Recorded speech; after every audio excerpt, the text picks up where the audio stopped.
لايف. هلا وصلت على ميزون دو جوال بموروكو بكازابلانكا. سامعين زمامير وراي. فوت لجوا ضلكم معي all day for a live stream. يلا شوفوا قد ايه الكفتان حلو. سلمى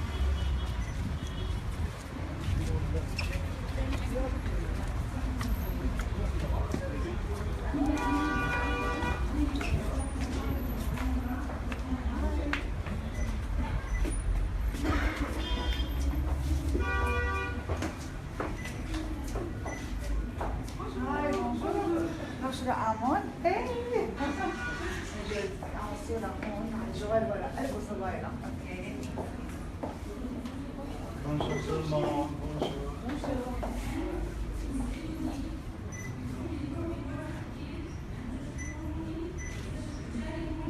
لا لا بعد راسك شوي.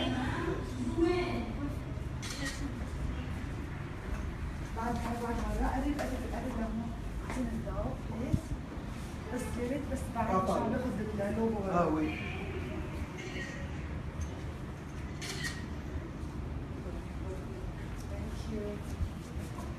Excuse me? Password 8888.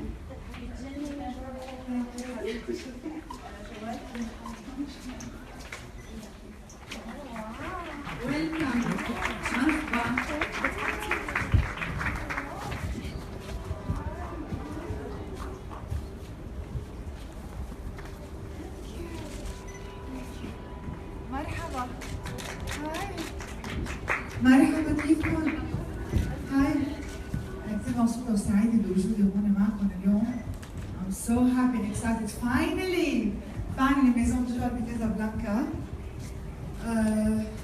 أنا اليوم حابة أكون معكم تحكيكم عن this new branch لميزون دو جوال وأنا قديش سعيدة إني أكون موجودة معكم. بس خبركم على الفيسبوك قبل ما كان في انستغرام وسناب شات وانستا ستوري. Number one عندي fans على الفيسبوك are all the ladies from where? Morocco. So I'm so happy إني finally أنا موجودة معكم. مثل ما انتم شايفين حابتكم كلكم تفوتوا لجوا وتشوفوا الصالون وكل السيرفيسز that we have. و this is هنا مطرح صحة فأنا رح أقعد وجاوبكم على أي سؤال عندكم إياه وبكل صراحة. اوكي اكيد معودين علي. بصراحة احلى كان اسم البرنامج من اول ما ابتديت من 13 سنة. So thank you so much وان شاء الله يا رب هذا الفرع يكون من اقوى الفروع على ميزون دو جوال. ما بتمنى غير يعني انه يكون سمعته الاجمل بموروكو. والسيرفيسز نحن على الاكيد بنقدم الافضل with the best services. Technique, products, experience. So I'm really happy لو وجودي معكم. Thank you for coming. Thank you all for coming. Thank you.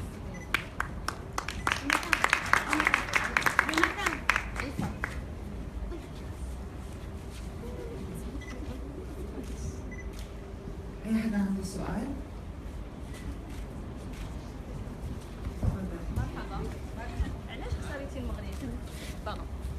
علاش اختاريتي المغرب باش تحلي هاد لاكلينيك جديده؟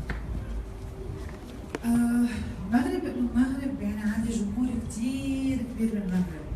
يمكن اكبر جمهور هو بالمغرب. اذا كان حتى بتلاحظوا المشتركات اللي عنده البرنامج كل سنه نصهم من المغرب. يعني اذا بيقطع معنا 40 مشترك في 20 متاكدين منهم من المغرب. So it was a natural decision انه انا افتح بموروكو. and لما اجت الاوبورتونيتي اكيد it was يعني ما كان بده تفكير الموضوع. هلا بس بطلب من الله يساعدنا ومحبينا يجوا يدعمونا حتى نحن نضلنا نقدم الافضل على طول. امبارح تعرفت على كل الستاف. I'm so happy and pleased. حس حالي very blessed من الله انه عندي very amazing team and partners هون بموروكو. حسيت حالي عن جد بفستيفال يعني yesterday زفت انا بحسن عملت هيك. So I was so happy اتلاقى مع عن جد اكسبرتس رائعين وكلهم Moroccan. This is really a pleasure for me كمان انه we have Moroccan talent بقلب ميزون دو جوال بموروكو. So I'm very proud. بس اخبركم انا لما كنت excited عملت فصلت 4 أفلام رح ألبسهم كلهم هاليومين. So I'm really happy عن جد to have ميزون دو جوال موروكو.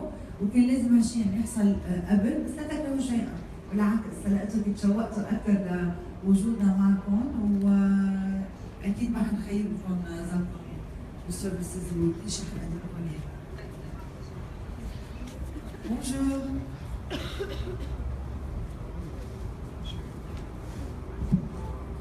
Bonjour, bienvenue au Maroc. Merci. Je peux vous poser des questions en français? Oui, mais je parle en arabe, c'est bien? C'est parfait. Mon français n'est pas trop parfait. C'est pas grave. Alors j'aimerais savoir, est-ce que la qualité du service dans les maisons de Joël ici au Maroc ou ailleurs sont toutes pareilles? Est-ce que le service au Maroc sera le même service qu'à Dubaï ou dans d'autres maisons de Joël? J'aimerais savoir, est-ce que vous projetez d'ouvrir une clinique à Joël au Maroc? Et comme leader dans le monde du make-up et coiffure, est-ce que vous ne pensez pas que c'est plutôt mieux d'ouvrir aussi une école académique afin d'offrir aux gens un parcours académique signé Joël? Et une toute petite dernière question, j'aimerais savoir aussi, est-ce que vous avez fait ou vous pensez à faire des collaborations avec d'autres salons afin qu'on puisse trouver les produits de la gamme Joël dans divers lieux au royaume? Merci beaucoup. well done, برافو. اوكي رح جرب اتذكر كل الاسئله واذا نسيت شيء بتذكريني. اول سؤال كان اذا الكاليتي هي نفسها. نحن عشان هيك طولنا لنعمل الافتتاح لانه بدنا نكون متاكدين 100 ومليون بالمية، اذا في شيء اسمه مليون بالمية انه يكون السيرفيسز والكواليتي والبرودكتس وكل شيء the same as what we have in Dubai or in Abu Dhabi or بالعين or بقطر or بالرياض. وبس اخبركم هاي الحقيقه صراحه يعني ما عندي مانع اقولها، كل البرانشز اللي برات اليو اي اي they do so well. يعني اوقات they do better than the ones in Dubai لانه الكلاينتس تبعولي are pure Arabs. my fans عرب. بدبي في كثير اجانب، في ايطاليين، في انجليز، في هنود، في فلبينيه. These are not my clients. My clients are purely Moroccan, Tunisian, Algerian, Egyptian, Iraqi, from the Middle East, from the Gulf. So أنا بتوقع إنه ميزون دو جوال بموروكو is going to do very well. أنا كثير دقيقة وكثير ثقيلة على التفاصيل، يعني امبارح ما بعرف شو كنت بدي أصور الشوكولا اللي حاطين عليه ميزون دو جوال، ما بتصدق يعني كنت هون الإضاءة روز فقلت لا ما رح تزبط الصورة حتى لو على سناب شات، حتى لو الصورة بتختفي. أنا فتت لجوا وعملت بومرانج لتطلع بيرفكت. أنا كثير نيقة تخيلي حتى بالتفاصيل what I post. فكيف إذا كان هذا اسمي it's my name، يعني لا سمح الله إذا خرب مرة واحدة اسمي ممكن هالشيء يأثر على كل شيء أنا عم ببنيه. صار 13 سنة أنا قدامكم عم ببني اسمي، لكن ببلش من أنا وصغيرة. يعني أنا كنت أشتغل بلندن as a makeup artist ببلش 2 years. فخورة أقولها لأنه I want other young women يتبعوا الباشن تبعيتهم. It was never about money for me. بعدني لليوم ما بعرف شو في، إذا في مصاري ما في مصاري. أنا for me it's success. بهمني إن أكون امرأة ناجحة وبدي أثبت هالشيء لكل السيدات والفتيات العرب خاصة الصغار. بس بدي لك when I was growing up ما كان عندي كثير role models عرب. يعني أكيد في عندك السينجرز بس هول يعني هول الله خلق لهم نعمة صوت ونجحوا وصار اسمهم كثير كبير اما بالتمثيل، بس ما كان في سيدات عرب بزنس وومن معروفين بالميديا. اكيد موجود كثير بس ما كانوا كثير معروفين. انا بحس عندي هذا الرول انه اكون a role model for young women يعرفوا انه اذا انت قادره تضحي بحياتك ما تكوني كل وقت مع اولادك، تختاري الزوج اللي هو بيتحمل هالشيء بيقدر يسافر معك ويترك حياته وينظم حياته لإلك. زوجي معك كل الوقت صراحة ما في سافر كل هالوقت، بحس كثير باللونلينس لما اسافر. سو أنا I'm human being بس بحط كثير أشياء على جنب، كثير من راحتي بحطها على جنب، كثير من الأشياء مثلا ما عندي وقت أروح أتروق مع أصحابي، آخذ غدا، أما حتى أتعشى، حتى معظم الدينرز اللي بظهر عليهم most of them are business dinners for new openings, for Clinica, for Maison de Joël, for Joël Paris. Clinica of course يعني أكيد I would love to open Clinica Joël بموروكو. نحن عم نكبر بسرعة ما شاء الله يعني unbelievable. كلينيكا جوال فتحنا أول فرع كان اسم مني أنا اخترته أنا سميته واليوم it has become a household name مثله مثل بيبسي وكولا وكيلوغز ودايسون صار عندنا فروع بدبي أبو ظبي الكويت عم نفتح بالرياض and now we are in discussion إن شاء الله يا رب مع صلواتكم إنه نفتح 16 فرع and to go to Europe. هذا الشيء أنا حيخليني أكون كثير فخورة كامرأة عربية يكونوا موجودين مع businesses in Europe. أنا بدي هالشيء يعني يرفع لنا كلنا راسنا مش بس أنا يعني كل امرأة عربية تقول this woman is one of us. For Joël Paris, بس بدي أقول لكم it's my baby. جوال باريس هو طفلي الثالث. أكثر شيء يمكن أنا بعطي ديديكيشن له هو جوال باريس. أنا كثير بحب أهتم ببشرتي وأنا بقول I'm 41 عمري 41. So I'm very proud also to share my age. Thank you. I really look after my skin. I look after my body. بحب فرجي الأشياء على السوشيال ميديا مثل ما قلت لكم. السوشيال ميديا بتتعب. It's not a joke. منه شيء مريح. حتى اذا بتشوفوا بلوجرز بيكونوا ما عندهم شيء ثاني بحياتهم ومشغولين بس بانه ينزلوا صور and to inspire others. انا مع اولادي وجوزي وماكس فاكتور وبانتين ودايسون وفينوس وميزون كلينيكا جوال باريس I manage my social media. So يلي بدي اقوله I use social media to empower other women. بدي الناس يشوفوني عم بعمل رياضه تقول شفتي انا على شو هالليزنس، يلا خليني اقوم عن هالكرسي او عن هالسوفا وروح اعمل شويه رياضه. اذا جوال عم تلاقي ساعه بنهار تعمل رياضه انا كمان في اعمل هالشيء. I made it a point كل ما سافر على بلد اخذ معي جوال باريس. I want to show people انه انا فعلا ما بنسى my products behind. بس بقول لكم الحقيقه انا ما بحب كذب ابدا. نسيت الشامبان والماسك فامبارح اخذت من هون بالصالون. بس I don't travel without my products. عندي موجوده معي اليوم رنا say hello. She's my producer from the Joël show. وعندي بشرى ورا. She's the manager of the first Clinica Joël وابتدى على ايدها. I love you. I love you both. I love you more. أنا ببكي بسرعة لحظة.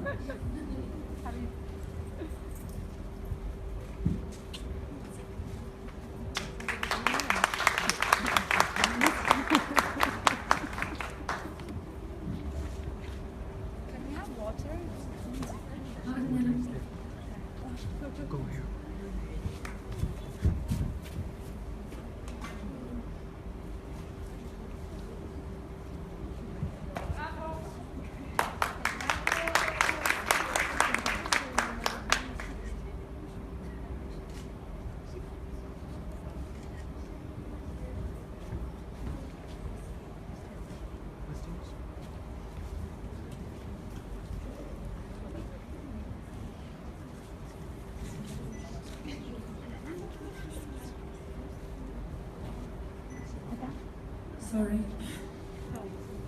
أنا كل إنجاز means a lot to me.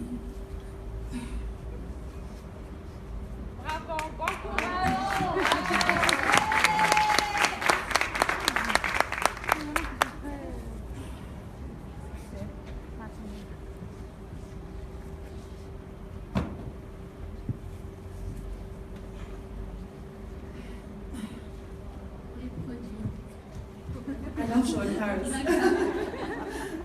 Joël Paris really is like a baby for me. اخترت أهم لابراتوار بفرنسا. فرق عنه أو أي مستحضر فرنسي تاني. It's done for you. أنا عملته لإلكم، عملته للامرأة العربية. إحنا شعرنا غير، بشرتنا غير، طريقة حياتنا غير، مناخنا غير. لما هن بيبنوا برودكتس بيبنون للامرأة الأجنبية، للشعب الأجنبي، لطريقة عيش للامرأة الأجنبية، ما بيعملوا سيشوار قدنا، ما بيعملوا تريتمنتس قدنا، ما بيعملوا ستايلينج قدنا، ما وجههم ما بيشوف الشمس قدنا، ما عندهم رطوبة قدنا. مع كل هالمعلومات اللي أنا كسبتها لما صرت مشهورة، صرت قريبة لجمهوري والناس اللي بتحبني، صرت أعرف شو المشاكل اللي عم بيعانوها. لما قررت إنه أعمل جوال باريس، it was really يعني براسي المشاكل اللي نحن بنعاني فيها كامرأة عربية بدي حلها لهالمشاكل. الاكسبنس بصدقيك لازم تصدقيني ما عملنا ربح بعدنا لليوم وبنعمل ارباح. The product costs us so much money. يعني انا حطيت اغلى ingredients بجوال باريس.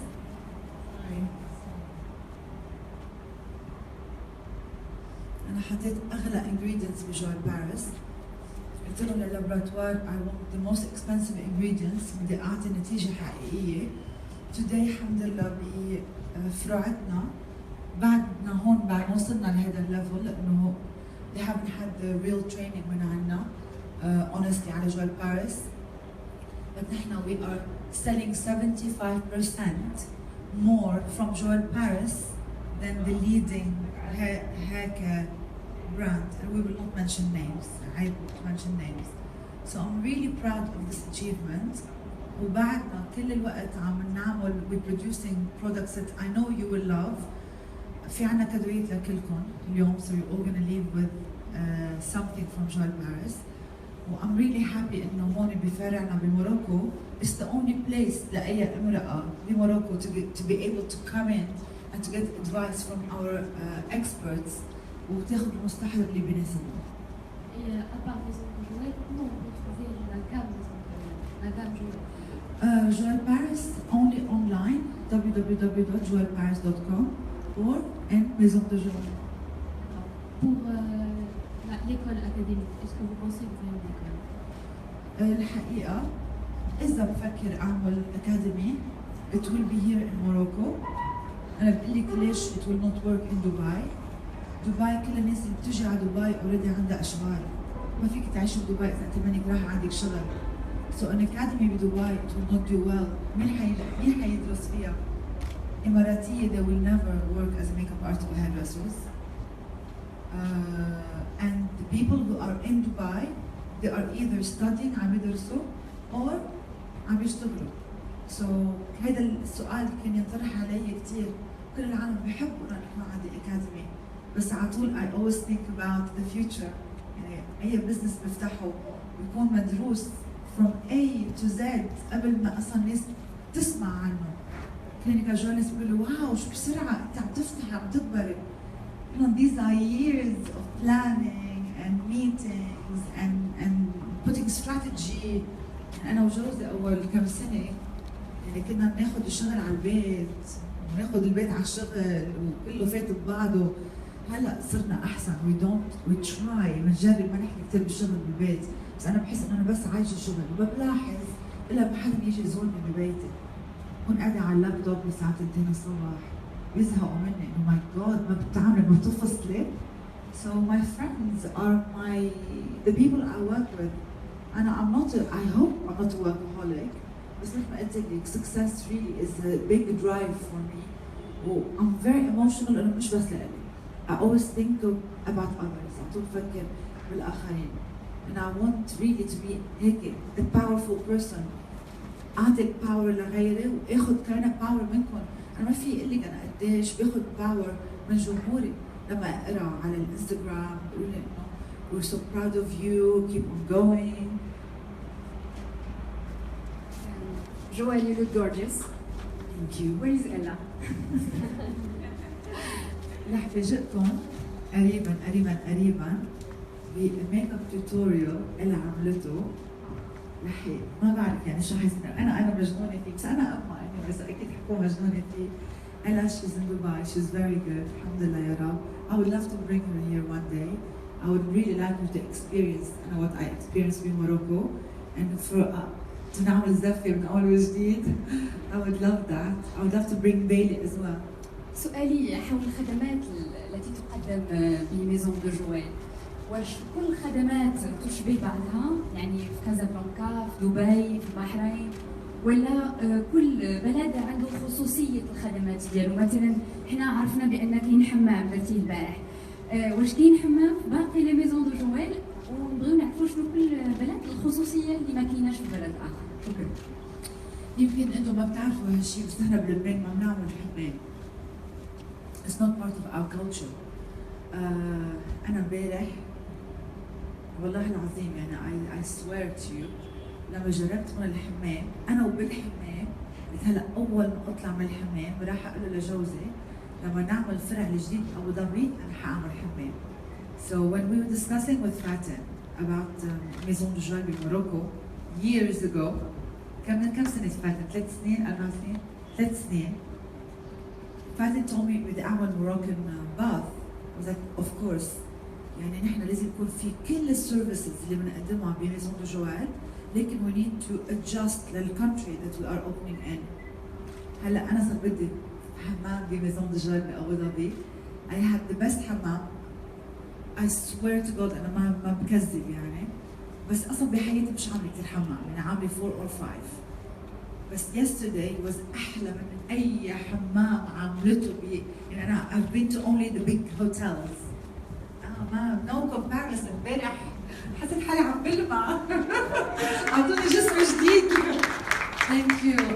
I had the most amazing experience يعني، والبرودكتس كانوا كلهم organic، كل شيء بعسل، كله بعسل. حسيت حالي أنا صرت عسل وسكر وأرجن أويل. So it was really a beautiful experience and I'm so proud. هون كمان بميزون دو جوال عندهم كتير machines which we don't have in Dubai. So this is a big plus. في machines في LPG، في machines for slimming لتنحيف. ما شاء الله يعني الصالون is huge, it's very big. انتوا هلا قاعدين على بيسين. So هذا السبيس we don't have it in the UAE. But I'm so happy that we have it here in Casablanca.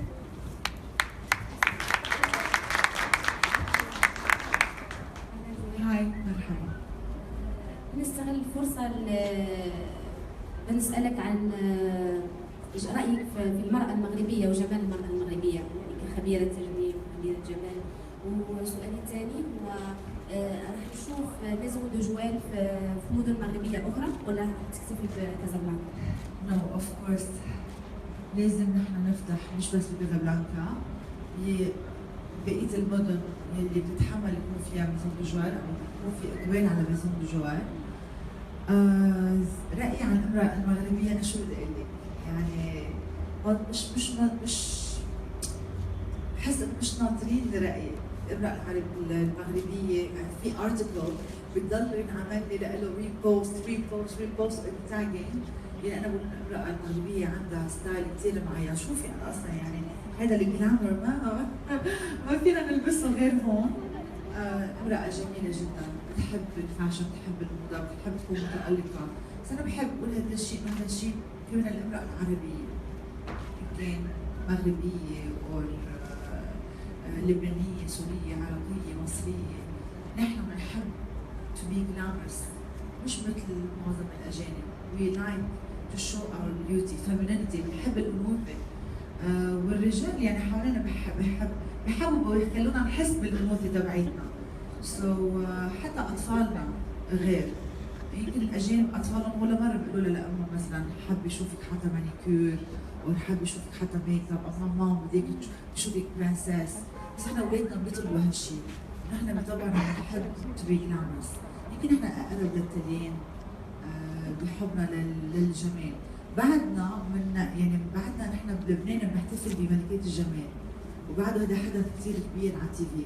بيوروب انا لما عشت بلندن ما بطل في شيء اسمه ملكة جمال، ما حدا بيعرف لها مين اسمها ولا بنشوف لها صورتها. يمكن اكيد بنتخبوا بس بالسر ما بعرف. أنا اللي بحب أقوله كامرأة عربية، أنا مش ضروري بس ركز على شغلي وأهمل حالي، أما ركز بس على جمالي وأهمل شغلي. اما ركز على جمالي وشغلي واهمل عائلتي. نحن we are so powerful. الله نعمنا بهالقوة فينا نخلف ونربي اولاد وننتبه على الولد الكبير تبعنا اسمه زوجنا، ننتبه على امهاتنا واخواتنا واصحابنا. We are so multi-talented. We can multitask. معروف الامرأة فيها تقدر تعمل كثير اشياء بنفس الوقت. Super women. We are all super women. We just need to believe in this and to appreciate شو الله عطانا. So امرأة المغربية امرأة رائعة. أنا بتعامل معها صار لي 13 سنة من خلال برنامجي، تعرفت عليها أكثر وأكثر، وصرت أعرف قديش بهمها إنه هي تحس حالها جميلة وترجع تبني ثقتها بحالها إذا قطعت بأيام فقدت هالشيء. مرحبا جويل. مرحبا. جويل، أول سؤال لي هو كيف تم اختيار يعني العاملات أو الخبيرات التجميل اللي معاك اليوم في جويل كازابلانكا؟ ثاني جويل سؤال ثاني جويل يا ريت في ثاني جوال تاخذ عني شغل. ثاني سؤال هو بالنسبة للأثمنة، هل ترين أنها يعني مناسبة للمرأة المغربية؟ شو هي؟ الأثمنة الموجودة في صالون جويل. الأسعار. يس. واخر سؤال هو الغمازات الاصطناعيه مازالها او لا؟ يعني بغيتك تحدثينا شويه على يعني هذه التقنيه اللي بزاف الناس خافت منها وخافت من انه كيفاش هذه الغمازات الاصطناعيه. شكرا. ثانك يو سو ماتش. رح اجاوبك على الغمازات بالاول. انا بتعرفي انا وصغيره كنت واقف قدام المرايه واعمل هيك. ولي الله نيالهم عمل غمازات. كنت جيب قلم ونقط نمش، اعمل نمش على منخاري وخدودي. كنت شو حب اعمل يكون عندي نمش. اتس ا فانتسي انه كان يكون عندي غمازات، كنت كثير حابه اشوف حالي بالغمازات. وصراحه اول ما عملته اكلت بهدله من امي ما بتصدقي اصلا بخاف من امي. يعني شو خاف منها خوف، اذا ما بحب زعلها، وهي يعني اذا زعلت مني ما عندها مانع تقلي وتخبرني. بس بعدين قلت لا حلوين، بس خافت بالاول. فكرت انه اول ما تعمليهم اول 10 ايام ما بيكونوا حلوين، بصير مجرد قطبه، هي قطبه ما قطبه يعني بس قطبه من جوا بتنعمل بصير في غمازات، وبعد 10 ايام بصير تظهر لما تبتسمي. هلا راحت بتروحي بعد 6 اشهر. It was a phase يعني عملتها وراحت. So I'm happy انه فيك تعملي هيك شيء بفتره قصيره وتروح منه كوميتمنت كبير. وانه اذا بتخوف ابدا بيعملوا لك ابره بنج تبع الراس ما بتحسي بشيء ولا شيء، ما في وجع ولا قبل ولا بعد. هاي عن غمازات. عن اختيار نظام جوال ستارز، بس بحب اقول انه نحن we only have the best of the best. الحمد لله هو اصلا الاسم بيجذب تالنت. يعني تعال نقول نحن مثلا في هون Apple are recruiting. أكيد حيروحوا the best people to apply to be experts in Apple, technicians and IT experts. أي شركة كبيرة معروفة عندها اسمها واسمها يعني محافظين عليه بيفتحوا بمكان جديد، ما بتلاقي غير أفضل عالم هن اللي عم بيروحوا ويقدموا.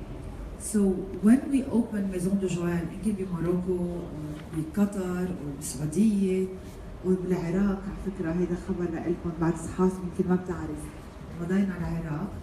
Usually we have the best people they come to us. والبروسس عندنا مش سهل. So حتى لو كانوا الاكسبرتس very senior وبدنا نرجع نشوف شغلهم من اول وجديد، want to see their work life.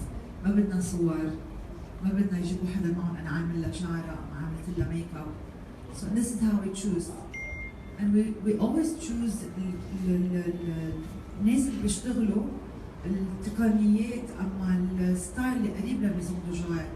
يعني مثلا نحن ما كثير بنعمل ميك اب بالقوي قوي المكياج تبعنا جلامور اكثر مثل هيفا، نانسي، وانعم ممكن كمان. بالشعر نفس الشيء. We need to make sure انه the experts ذوقهم حلو. بس اقول لك في فرق كثير كبير بين الشاطر والمش شاطر. في ناس شاطرين بس ذوقهم مش حلو، يعني بحبوا يعملوا هذا الشيء نيو الصاروخ ويطالع لهون، بس هذا كثير صعب. بس it's not really what it's not our image. روبرتو كافالي غير أرماني غير فيرساتشي غير أرماس، كل واحد عنده ستايل تبعه، ونحن we have our style. So when we choose our amazing experts we choose them يكون الستايل تبعهم كمان قريب لنا، وأهم شيء تكون نفسيتهم حلوة.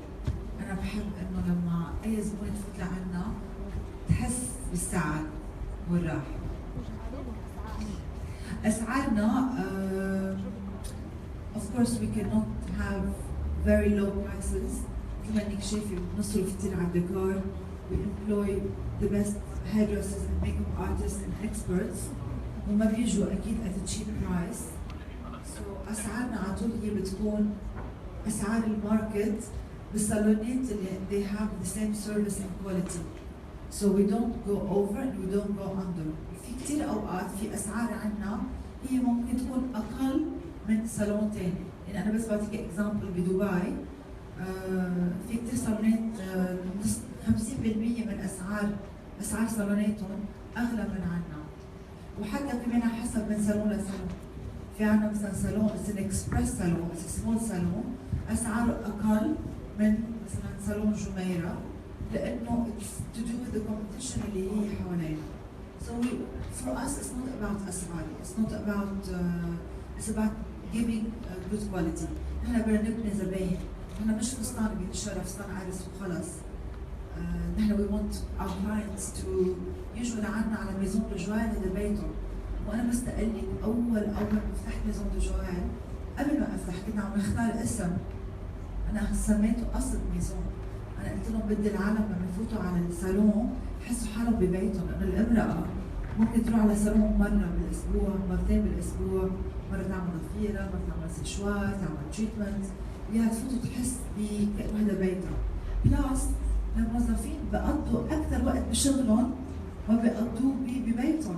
نحن كلنا بنروح على بيتنا، أنا بقول لهم بيتي منه لإلي، بيت الصناع والنانيز اللي عايشين فيه.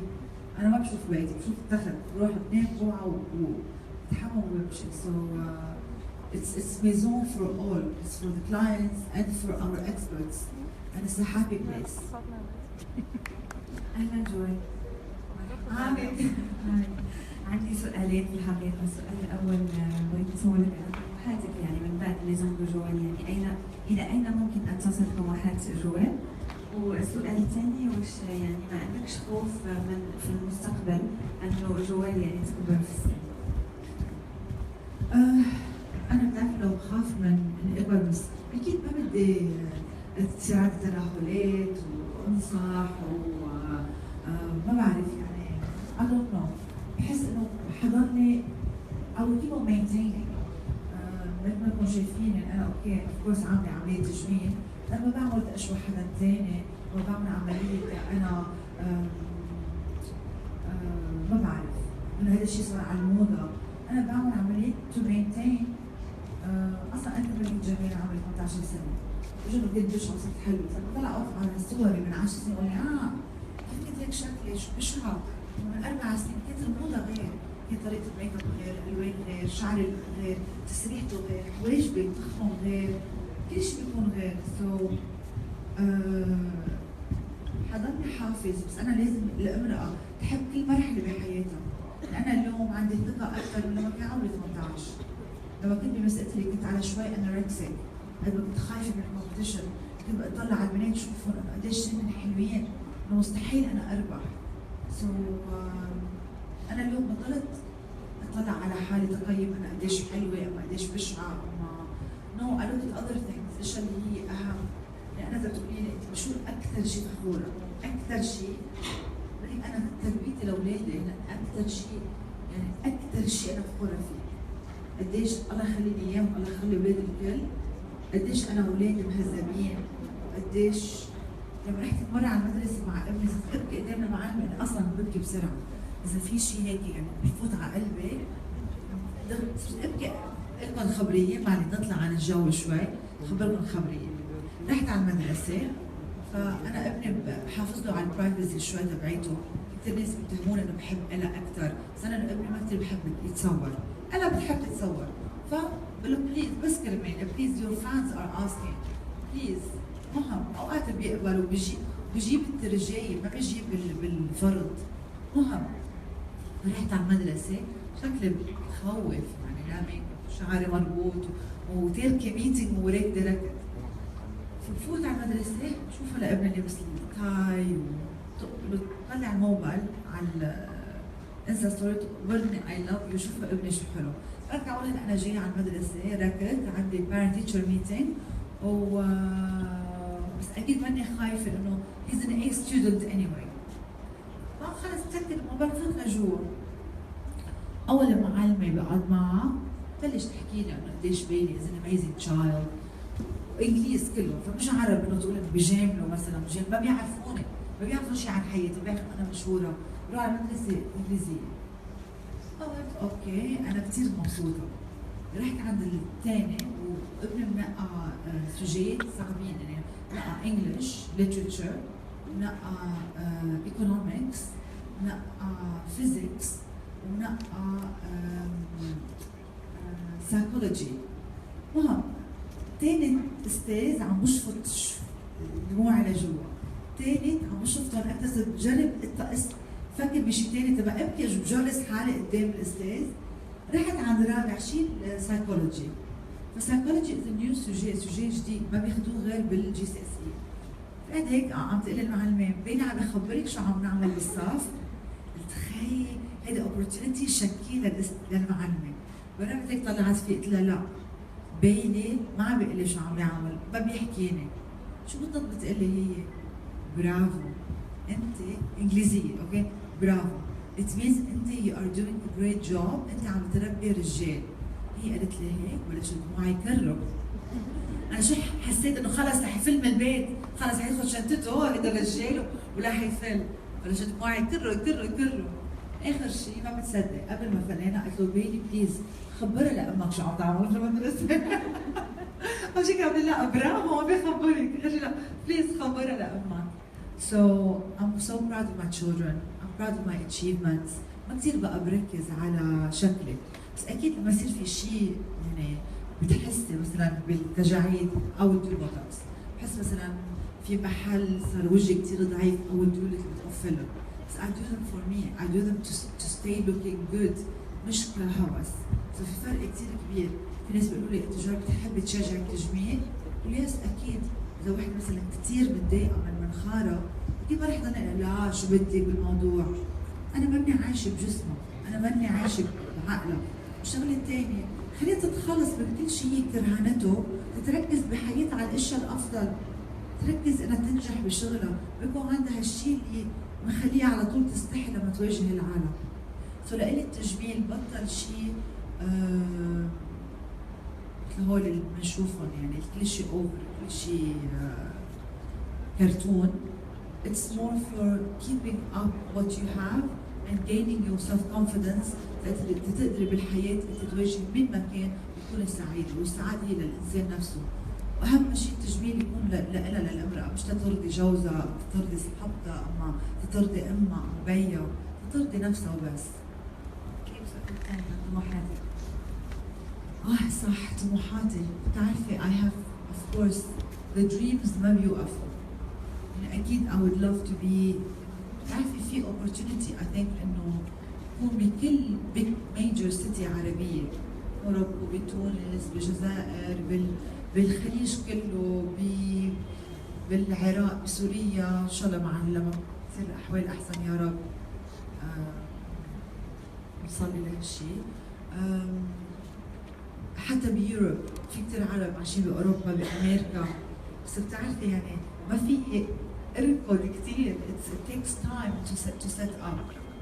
بس ان شاء الله هلا في بلان with a partner انه يكون في عندهم البلان انه تنكبر بطريقه اسرع. سو هيدا هو one of الطموحات.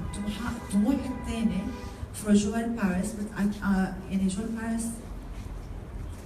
we're growing very fast، بدنا بعد سنين تنلحق اللي قبلنا وسبقنا.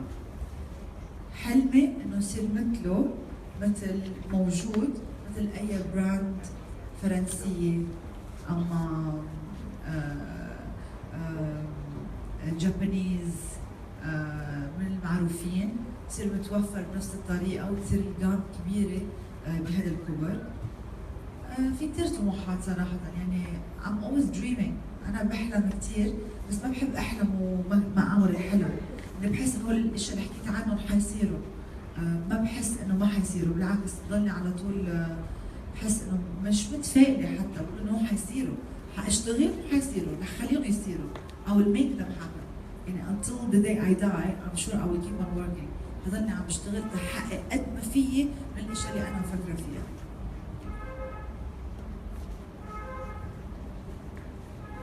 اي حدا بعد عنده سؤال؟ I just want to thank you so much. وأنا بتمنى أنكم تصيروا كلكم زبايننا هون، وبشكركم أنتم لأنه أنا ولا مرة كذب عني ولا أرتكل غلط بالصحافة. صار لي 13 سنة بتشكركم على طول تنقلوا الكلمة الحلوة والإيمج الحلوة. I'm very emotional صراحة بوجودي في موروكو. I'm very thankful for my partners لهالبزنس اللي عملوه بموروكو الرائع، اللي خلوني أكون كثير فخورة، وللاستقبال الحلو امبارح واليوم، وبتشكركم انتم كلكم على وجودكم معنا. Thank you so much. Thank you. أنا بدي أول أقول لك thank you very much. شرفتينا، وراح I'll try to pass the feeling بصفتي نص سعودي ونص مغربي، إحساس المغاربة بيكي. They love you so much, so much. Thank you for being with us. Thank you.